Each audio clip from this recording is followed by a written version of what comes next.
I got some good advice from Ed Sheeran the other day. He was like, how do you feel about the US? And I was like, it's scary because it's like, it was totally different, you know. He was like, you just got to keep going back, you know. So that's what I'm doing.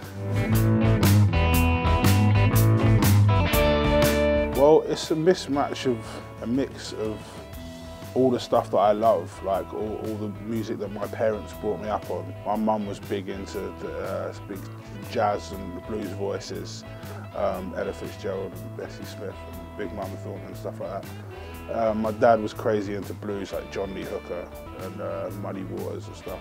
And then kind of later on, I got more into hip hop, and it's kind of a mash-up of all of that stuff.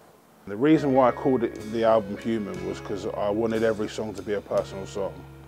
And the songs range from like kind of morbid stuff about death, because that interests me, you know, how people feel about death, and a little bit it touches on religion here and there. And then, you know, I wrote personal songs about my grandmother, and I feel like it's every kind of piece of me on one record. It was surprising because Human was never meant to be the single of the album, even though the album's called Human. I decided that was the name before the song. So it was always like, well, this is a good song, let's put that out and then make like Skin, the next song, like that was going to be the single.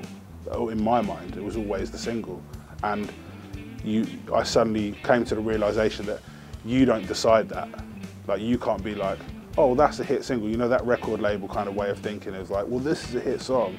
You don't decide whether it's a hit song, people decide whether it's a hit song. Do you know what I mean? Well, I mean, I've always kind of rapped, and I still do now, but I think growing up, I wanted to be a rapper first. That was always my kind of like, I got into my teens and I was excited about hip hop, and that's what I wanted to do. But then I think it was because I was around a lot of my peers who were just better than me as a rapper, and it took me to kind of sing a couple of times on stage, and people went, oh, that's like way better than what he was doing before, you know? So yeah, it was kind of a reactive thing, and then the more I did it, the more I enjoyed it. I'm super creative, like my brain goes crazy with ideas all the time, so to be on the road and not kind of release those creative, you know, stuff out is quite frustrating.